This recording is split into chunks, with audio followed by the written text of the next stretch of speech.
Hi, this is Bobby Grubb Mud Concrete. Today we're working out in Avon, Indiana, where we're putting in a patio and a fire pit place for the customer to enjoy for years to come. So we couldn't get any equipment in this backyard. It was very, very tight. We could get a few small things like the sod cutter and a Georgia buggy. But you can see how the sod cutter runs. It's got a little blade that goes underneath the grass and it just vibrates back and forth. As long as you, when you get it, as long as you go down right next to it, it makes it so easy. You can see here in just a second how easy it is. You get it, you go ahead and run it all the way through, and you can set the depth. So if you need to go a little deeper, you can.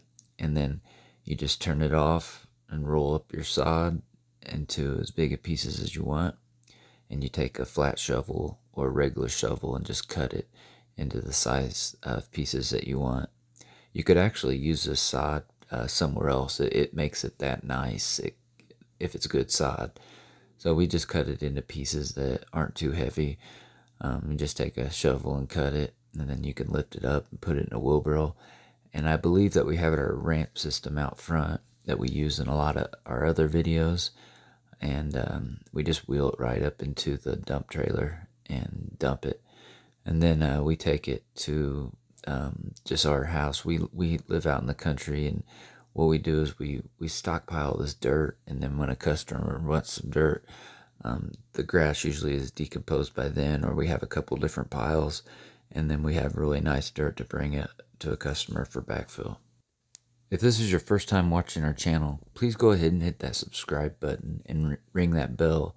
Also hit that like button if you enjoy watching videos like this. We have a lot of good content.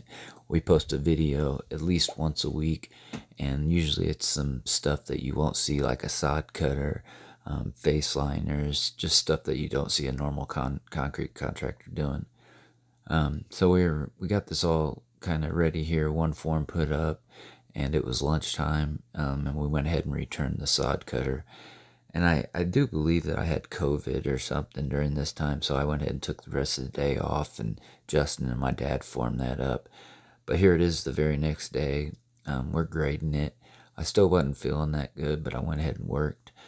We had to get this job done. So we bring in this fill we get from IMI, and it's really good stuff. You can see how hard that our base will get. I have a video clip here in a minute, but so we put this down, and then we compact it, and we knock out any ridges, and we go ahead and compact it again. But we grade it out to 4 inches, and then we compact it, and then we'll sprinkle some more in there and compact it again. We usually compact our stuff at least 3 times. You can order the highest strength concrete you want, but if your subgrade is trash, your concrete will not hold up. I don't care how much rebar you put in it, and how much wire mesh you put in it, how much fiber, sealer, all that stuff doesn't matter if your subgrade is trash. And we really concentrate on getting our subgrade to the best possible we can. So we're all empty. He has to go get some more fill and pick up some wire mesh and a couple other things. And in the meantime, we'll go ahead and get all this compacted, and we got some other things we can do, like drill some dowels. So Justin's running this compactor. You can see how it leaves a couple ridges and stuff. What we do is just turn the rake upside down, and we knock those ridges out. We wait about a half an hour, and then we compact it again, and all the water comes out, and it turns hard as hell. But yeah, Drew's running this hammer drill. He's putting dowels in every 2 to 3 feet. It's kind of the norm when you're going into existing concrete. That way you don't have any vertical displacement. Justin's setting up this box for the fire pit. Me and Drew, we put that pin in the middle, directly in the middle of where he wanted it. And since we know the box is set at a right angle, Justin goes ahead and measures corner to corner and centers it right where he wants to. And when he's driving the stakes, you can see how he's got his feet pinned up against the box. That way it won't move when Drew's putting his stakes in. We wanted to go ahead and put this box up a little bit high. That way I could put a bridge and walk into it as we're finishing. And the boards not touch the concrete. So what we did was just we screwed it high, and then we chalked some lines on it, and that was our grade. So he's back with the rest of the fill. Here you can see it's kind of wet, but that's good because, like I said, we compact it twice, and all that water will come right to the top as you compact it, and it just gets super, super hard.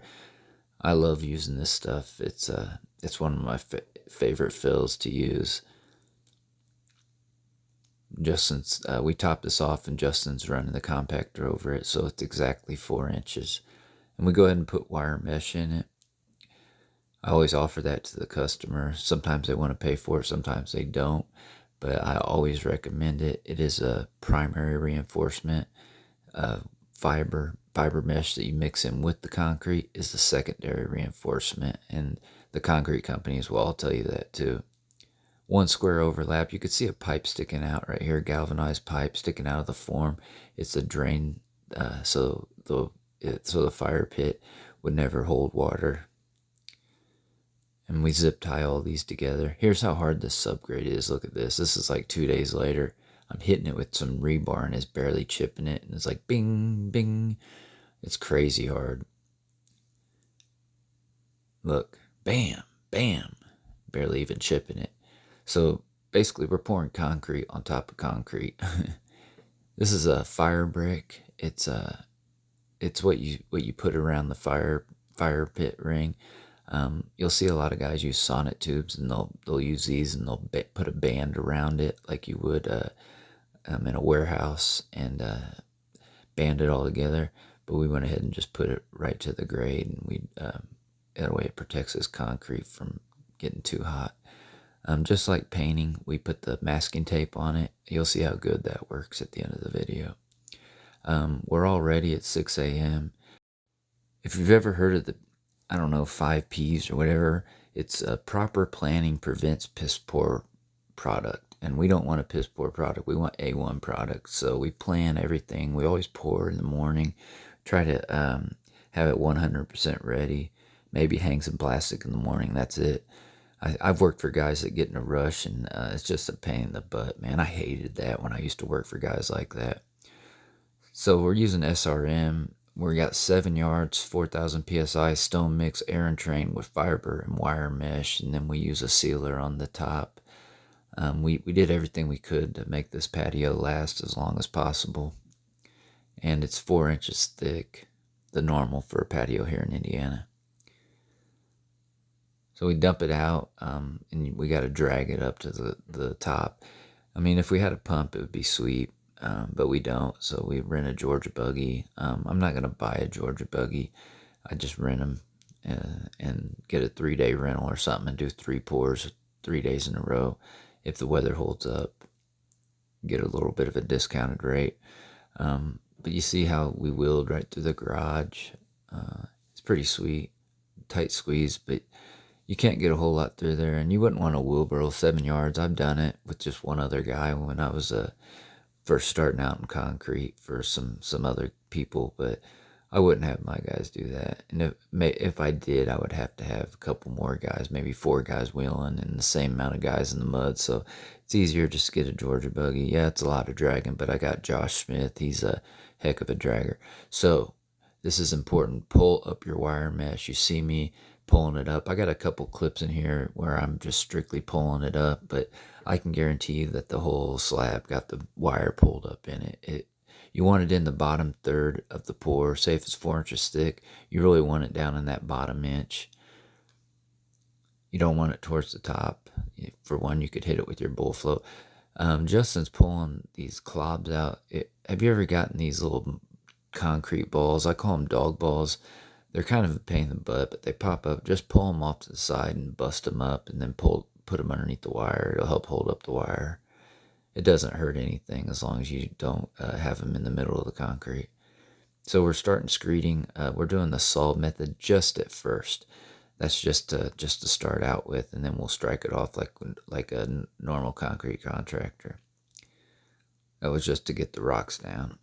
So here I am pulling up the wire again. I'm always telling people pull up that wire, but when you dump it in with the buggy, you kind of got to stand on it so it doesn't it doesn't come up, because it will, with all that force coming out of that buggy. It can make that wire go up, and then it's hard to get back down. So I got Justin on the other end of this 12-footer. I drove down my stakes down past the board so he could just ride on the board, and I could ride on the existing concrete on the masking tape that I put. We got about an inch and a quarter, inch and a half of fall going that way, so we got plenty of fall.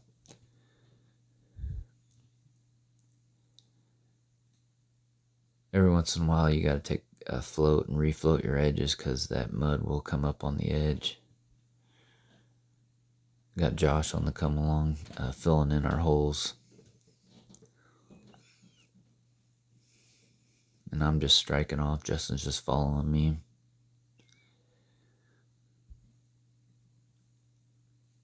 It's pretty nice when you get it to this point. Just make sure that you guys are in a good rhythm, synchronized. That's the key, because it will hurt somebody if you're not, especially if the guy kicking. But Justin did a really good job. This was one of his first times to really get on a board and strike off. But yeah, that kind of throws you off when you have a hole and the other guy's not expecting it. But he'll get in a rhythm and he'll get used to it. And he did a really good job on this, and so did Josh. It wasn't an easy pour. You'll see how hard we worked on this, and it wasn't an easy pour, but he did a damn good job. I have to admit, so did Josh.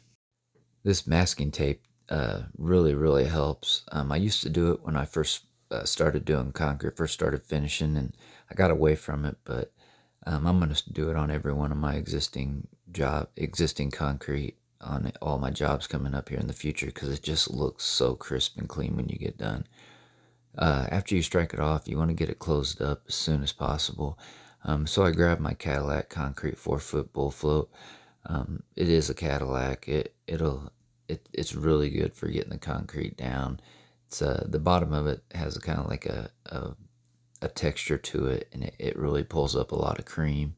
And then later on, I'll use my Magnesium slicker on it.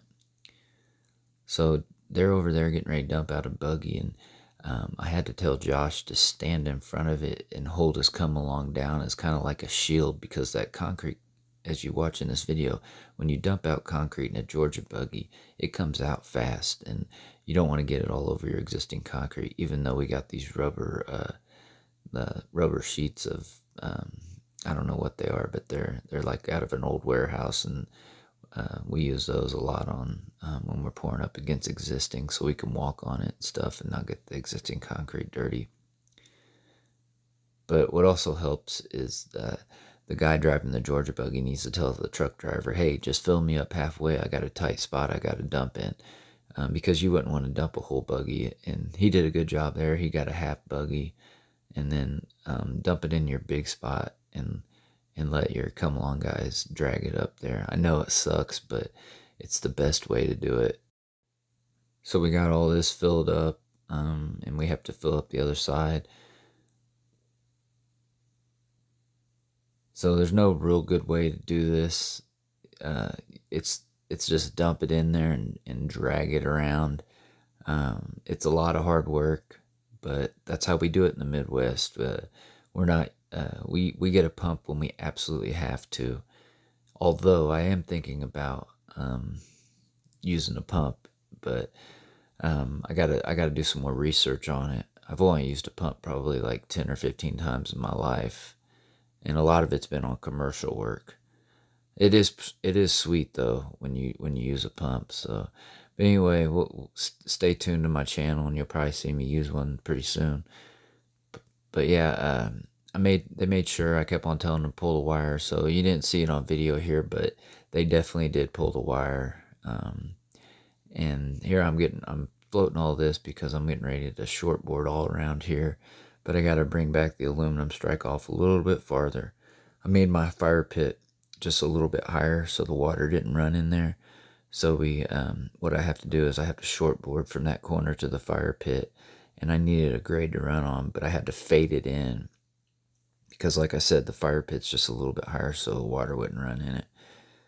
So if you don't see me running a bead on the end of my board right here, That's because I had to fade it in. But we do a good job. I pass the board off to my dad.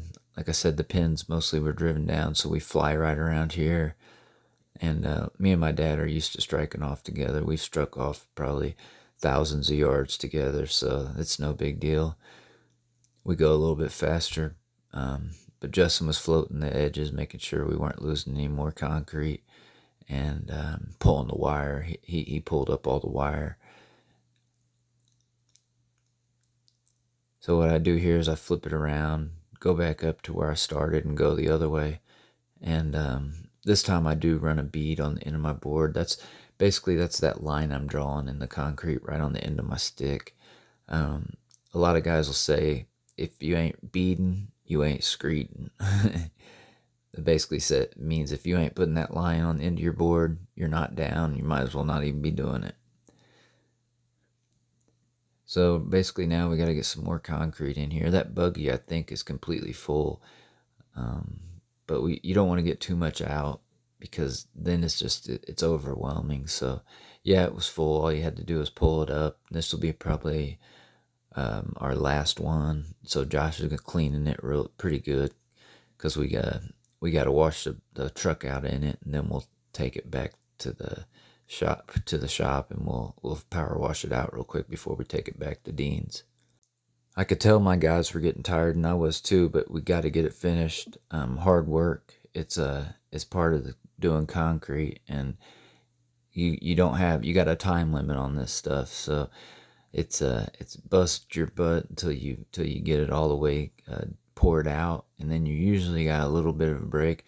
Pouring in the early morning and planning, and like we did, and getting everything ready, it definitely helps and definitely makes things easier. But it's ass busting time until you get the concrete out, and then sometimes you don't get a break. But there's my dad. He's screeding. He goes right around those pins. We know how to hop those, no problem. Here I am. I'm running a bead down that, and I got all that struck off. I'm looking at it, get down low, check it out, make sure everything's good, and then bull float it all off. Got to get it closed up before you take your little break. Closed up means bull floated off and kind of slick looking. Or not really slick looking, just closed up, not where the rocks aren't showing. Once you do that, the concrete starts curing a little slower. At least the top of the concrete does. There, I take it off, or I take a couple of handles off, and I come over here and do this little section that hadn't gotten bull floated yet. I'm just basically just making some more cream up on the surface. I wasn't really doing a whole lot there. We're gonna hand float all that. Then we switched to the magnesium bull float, and I put Josh on the bull float.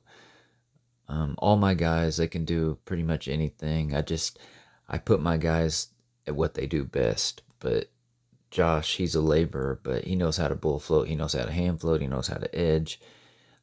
He knows how to drive a buggy. He knows how to do everything. But he's really good at come alonging, and he's not the best at striking off. He can do it though. So what I do is I put him on the come along, and I put him on the bull float. He's a real good bull floater.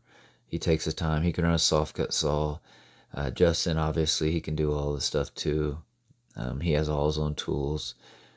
He understands grade. This is his first year at doing residential concrete, and he's came a long ways. If you watch my first video, he didn't know how to run a jackhammer, and now he can strike off and run a slick trowel, stamp, do pretty much anything. And I really appreciate it. My guys, Josh and Justin, they don't miss any work. We actually were supposed to have one more guy on this job, and he didn't show up, and that was the last straw for him, unfortunately. The door's always open. If people want to work, and they show me that they want to work, and they don't stand me up on poor days, they got a job. But you stand me up on a poor day, or this was actually the second time, and I can't do that, because the first time you about killed us. This time we poured early in the morning, so we were all right. But I can't chance that. So what we do is usually just pour smaller pours, or pour early in the morning, and make sure that we're good. What I do is I throw this string line, tried to get it all the way out, but it landed in the concrete, and Josh snaps the line on it. what it is I'm putting in my existing joint on the concrete, and I line it up. I snap a line. That's for my control joint, and I go ahead and cut it. This is a Cadillac.